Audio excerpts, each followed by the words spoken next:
Have you asked yourself, what is NSFAS? What does it cover at universities and colleges? What are the requirements? Who is eligible to apply? Today, I will be answering some questions and that have been frequently asked to me, and some statement and queries. So I've been receiving so many questions. So today I've decided to know. Let me just answer some questions for everyone out there, and let's review. And firstly, before we go forward, let me tell you this: colleges do accept people who have passed grade 9, grade 10, grade 11, matric. With those certificates, you can apply at a university and further your studies and where you like to study.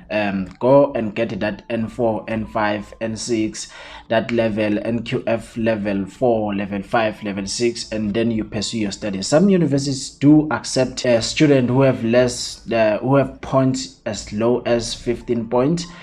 For higher certificate, you can start from higher certificate, advanced certificate, diploma, advanced diploma, until you get there. I know not all of us will have the capacity to at higher universities, but do something. Go to a college, practice a work, apply for learnerships. They are great because with learnerships you do apply, and you at the same time you acquire experience. You see, it's a great opportunity. Apply for learnerships, do apply for internships. So do not just sit back because you failed grade 9, you failed grade 10, then you're saying no, this school thing is not for me. No, you can learn with all these people sometimes who are known to have less intellectual minds, and at high school, when they get at varsity, they become smarter. They are smarter, and some who are known as very smart at school, when they get to the university, they become dumb.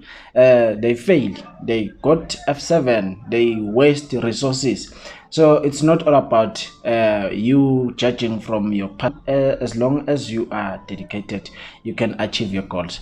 So let's answer these questions. Call a friend, call a family member, your colleague, and let's know about NSFAS better. Let me answer some questions that I know. I do not work for NSFAS. I just do research. I do research, and I try to provide this information to everyone because I know the struggle to apply without knowing anything, end up making mistakes.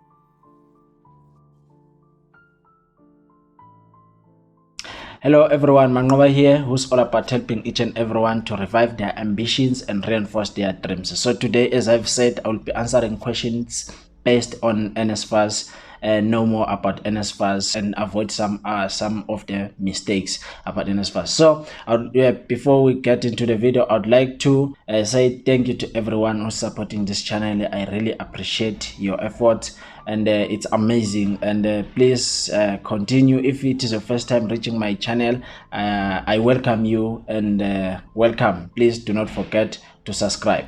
So I've jotted some questions down to look. First of all, how do I apply for NSFAS?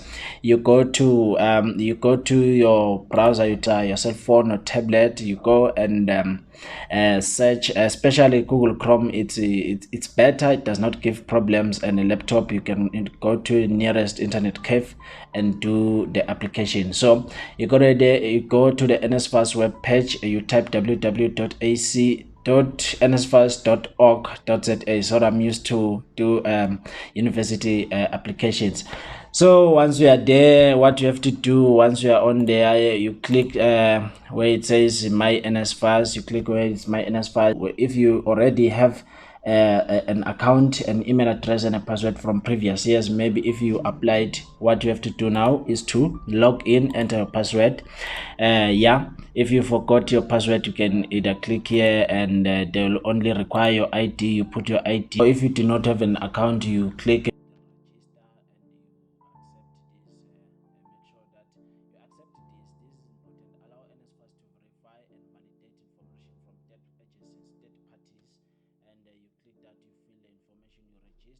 provide a valid email address and a valid cell phone number, and your birth certificate or ID copy, and you apply. What is NSFAS? NSFAS is a government pass. It's a national student finance aid scheme that is aimed to provide funding or fund to students who are disadvantaged and those who are willing to pursue their studies at the 26 public universities and 50 or 60 colleges, if I'm not mistaken, public ones.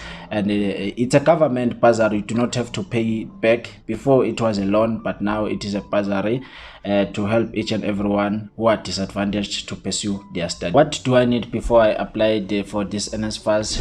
Who is eligible? Who can apply? Who cannot apply to for NSFAS? Number one, you need to have a valid email address, a valid cell phone number. And if you by mistakenly you entered the wrong email address and a cell phone number, you can always log in to your My NSFAS account and update your contact details so that they will communicate with you, because they communicate with SMSs and email addresses. So make sure that your details are correct and your email address is correct. So to apply for NSFAS, you will need a copy of your ID or a certificate. Someone just asked me and was telling me I can't apply for NSFAS because I still do not have an ID copy. I have my birth certificate, wara wara, blah blah blah.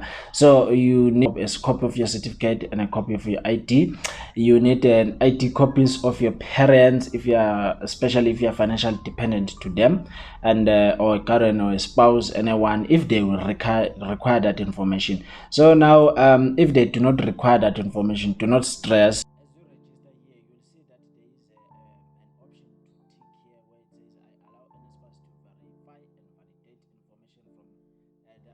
Provided with third parties. What are those third parties? We'll discover them below before we close. Then you take that information, you tick, and you enter your ID copy. If you are working, you need to provide a proof of income and or a letter or a 1 year's IRP5 if applicable. If you are working, you need to provide that proof of income, and only if they require. If you are a SASSA grant recipient, there is no proof of income that is needed. You do not need to go and get an affidavit, all of that information. You do not have to kill your parents alive. You do not have to kill your parents alive. So you just provide your ID copy, and maybe your parents' ID copy, you provide that copy. So another requirement is that people who can apply, it's people, as I've said, South African people. They do not fund international or foreign student.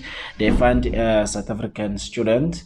For you to be eligible to apply, the combined household income of your parents needs to be less than 350,000. And if you have any disability, the combined household income should be lesser than 600,000, and you must be planning or you are currently studying at a public college or TVET college or university, or you are planning to study towards the following year to follow your study. So another question was, should I apply each and every year or trimester or semester once I'm using NSFAS? No. A student needs to apply once. You apply once, you submit an application once. If you have registered your account, you just log in and apply once, and NSFAS will fund you for the period of your qualification. And so you just apply once, not so many applications once. But then there are some terms and conditions that will apply. For example, you must pass and be accepted at a university. If you are already studying at a university and you are using NSFAS, obviously you must try by all means to pass more than 50%. I'm not sure, but you must just pass and continue to a next level. I want to do my postgraduate course at UJ. Will NSFAS fund me? NSFAS is a government and trying to reach each and everyone, give that everyone an advantage to go and test the varsity life, pursue their studies. So what they do, they just cover undergraduate qualification. All undergraduate qualification, they do cover them, not postgraduate. But there are some certain, maybe less than 10 if I'm not mistaken, somewhere there, and I think BTech masters, something like that. So they are just few, they are very few, but they are just funding undergraduate qualifications. So if you are a postgraduate, you must consider applying for bursaries and other sponsorship. I heard someone saying that we have to submit a consent form, and what is a consent form? Where do we upload it? They didn't ask me about it. Consent form, it was a form before it was used to verify and validate your information, but that was signed by your parents or legal guardians to verify that the information that you have provided, it is true and it is valid. So for now, because of COVID-19, NSFAS, as I've said, NSFAS, they have made things easier. So you do not have to provide affidavits, all that consent form, unless they require it. So what you have to do here, when you register, they've given you an option 2 that I allow NSFAS to verify and validate the information I have provided with third parties. So what are those third parties? Those third parties is Home Affairs, SARSA, police station, schools, social development. You can count as many as they are. So if you are working, maybe you are lying that you are not working, they can verify your information from SARS and see if you are really not working, if you are really earning that money, if you are vulnerable child or you are taken care by the social worker, they will verify that information with social development. They've partnered with social development. So if you may be trying to rob the system, they can verify your information with Home Affairs, everything that is connected to you. And so I can say everything now, it's simple, but tricky because you won't kill your parents. So another question, let's take another question. Yeah, I've already illustrated that if you are a SASSA grant recipient, there's no proof of income you have to submit. They will just receive that information from SASSA and Home Affairs and Social Development, all that stuff. You do not need to provide proof of income. Yeah, so the closing date for NSFAS, it's on the 30th of November, 12 o'clock. So you must have completed your application. With NSFAS, you can upload a format of a PDF and what is this, JPEG. It's a picture. So I'm advising you, avoid sending pictures that are not clear, blurry.